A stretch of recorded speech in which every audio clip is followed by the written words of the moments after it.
నేనైతే రెడీ అయిపోయాను. మా ఆయన మార్నింగ్ చెప్పాడనమాట, తొందరగా రెడీ అవ్వు, ఎండ వచ్చేస్తుంది, ఎండ రాకముందే వెళ్దామని చెప్పేసి. సో ఇంకా నేను రెడీ అయ్యి మా పిల్లల్ని రెడీ చేసేసరికి 11 అయిపోయింది. మా ఆయన అయితే ఫుల్ ఎండ వచ్చేసింది, ఇంకా నేను రాను, నువ్వే వెళ్ళిపో అని చెప్పేసి జోకులు వేస్తూ ఉన్నాడు. సో బండి ఎక్కాకైతే ఇంకా ఫుల్ ఇబ్బంది అయిపోయిందండి. ఇక్కడ చూసారు కదా, ముందర ఒక పాప, వెనకాల ఒక పాప, ఇద్దరు పిల్లల్ని తీసుకెళ్ళాలంటే అసలు బండే సెట్ అవ్వదు. అయినా కూడా అక్కడికి వెళ్ళేసరికి ఇంకా మనకి బండి ఉండదండి, ఏమైనా తెచ్చుకోవాలి, అలా బజార్కి వెళ్ళాలి అన్నా కూడా. సో అందుకని చెప్పేసి ఇంకా కొంచెం ఇబ్బంది అయినా కూడా బండిలోనే బయలుదేరాము. ఇక్కడ చూసారు కదా, వెళ్తూ ఉంటే ఫుల్ మబ్బులు అయితే వేసేసుకున్నాయి. ఇంకా మధ్యలో అయితే వాన కూడా వచ్చేసిందండి. అయినా కూడా ఎలాగోకలాగా అమ్మ వాళ్ళ ఇంటికి అయితే వెళ్ళిపోయాము. వెళ్తూ ఉంటే బండిలో ఫుల్ హాయిగా ఉంటుంది. ఇంకా పిల్లల్ని తీసుకెళ్ళాలంటే అంతే ఇబ్బందిగా ఉంటుంది.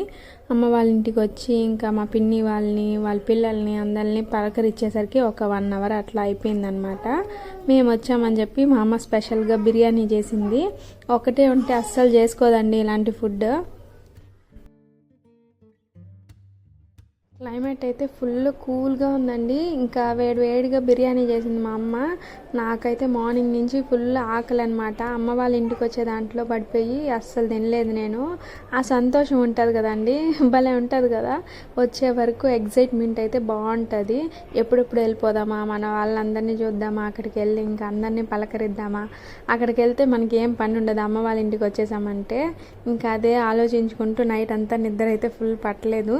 ఇంకా అలా మేల్కొని ఉన్నాను. మార్నింగ్ లేచి ఇంకా వీళ్ళు రెడీ చేసి నేను రెడీ అయ్యేసరికి ఆ టైం అయింది, 11 అయింది. మేము బయలుదేరి వచ్చేసరికి ఒక 12:30, 12:45 అట్లా అయిపోయిందనమాట. ఇంకా ఇంటి దగ్గరికి వచ్చి ఇంకా అందరితో మాట్లాడి పలకరిస్తూ ఇంకా మా అమ్మని ఇల్లు మొత్తం తిరిగి చూస్తూ ఏం కొత్త శారీస్ కొన్నావు అని చెప్పి అలా ఇలా మాట్లాడుకుంటూ ఉండిపోయాము. ఒక 2 అయిపోయిందనమాట మేము భోజనం చేసేసరికి. ఇంకా 2కంతా బిర్యానీ అయితే వేడిగా ఉన్నింది, వేసుకొని తింటూ ఉన్నాము. ఈ కూల్ క్లైమేట్లో ఈ హాట్ బిర్యానీ అయితే సూపర్ అంటే సూపర్ ఉన్నింది. ఇంకా ఇక్కడి నుంచి మేమైతే ఒక మంచి ప్లేస్కి వెళ్దాం అనుకుంటున్నాము. అది ఎక్కడికి ఏంటి అన్నదైతే నెక్స్ట్ వీడియోలో చూపిస్తానండి. సూపర్ ఉంటుంది. మీలో చాలామంది అయితే వెళ్ళుంటారు. తిరుపతి, కాళహస్తి సైడ్ ఉన్న వాళ్ళకైతే బాగా తెలుస్తుందండి. మంచి వాటర్ ఫాల్స్ అనమాట. నేనైతే చిన్నప్పుడు హాలిడేస్ ఇస్తే ప్రతిసారి మమ్మల్ని అక్కడికి తీసుకెళ్ళిపోయేవాళ్ళు. అదేంటి అన్నదైతే నెక్స్ట్ వీడియోలో చూపిస్తాను. ఎవరైనా గెస్ట్ చేసినట్టయితే కామెంట్ చేయండి. ఇంకా ఇక్కడైతే బిర్యానీ తింటూ ఉన్నాము. బయట కూర్చొని మంచిగా వర్షం సన్న చినుకులు పడుతూ ఉన్నాయా, ఇంకా మంచిగా వేసుకొని తింటూ ఉన్నాము. మా ఆయనకి వేయించేసి నేను కూడా వేసుకొని తింటూ ఉన్నాను అనమాట. సో తినేసి కొంతసేపు అలా ఒక మంచి మూవీ పెట్టుకొని చూసాము. ఆ తర్వాత అయితే రెడీ అయిపోయాము. మళ్ళీ ఫేస్ వాష్ చేసుకొని అలానే రెడీ అయిపోయాము. ఇంకా ఎక్కడికి అంటే తలకోనకైతే వెళ్తున్నామండి. సో పిల్లలు కూడా రెడీ అయిపోయారు.